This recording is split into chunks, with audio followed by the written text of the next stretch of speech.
And now on RTV6 News at 11, we are following all of those important stories for you this evening. But we start with the latest on an unusual fight between funeral homes and opposing family members over who has the right to bury a deceased relative. A situation that has implications for every family in the state. RTV6's Chris Prophet has all the details from Martinsville. Chris. Todd, Forrest Sanders' niece says it wasn't what her uncle wanted upon his death. A bitter dispute between rival funeral homes and who has the final say in burying a loved one.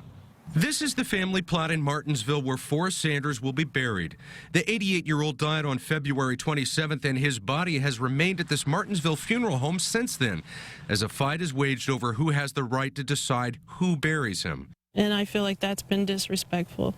My uncle would not want this. He would not want to battle over his body. Lisa says that in 2010, her uncle gave her power of attorney over his affairs and made her his health care representative. It was expected all along that Costin Funeral Home would handle the arrangements upon Sanders' death. But after he died, Stierwalt decided to have Indiana Green Burial do the service. Since then, the state police have been called, the attorney general, prosecutors, and even the Federal Trade Commission over who has the right to decide who buries Forrest Sanders.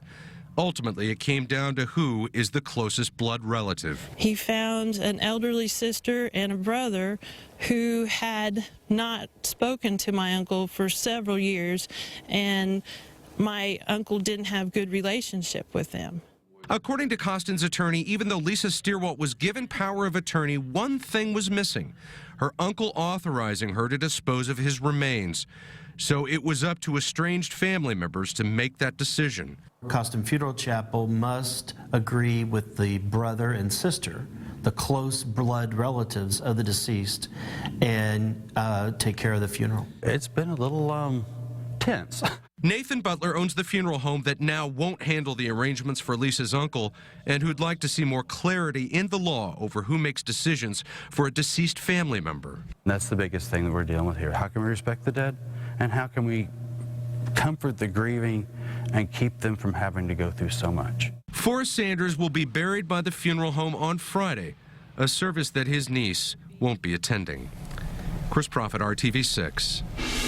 And attorneys tell us tonight that this case highlights the importance of making your final wishes known and in writing.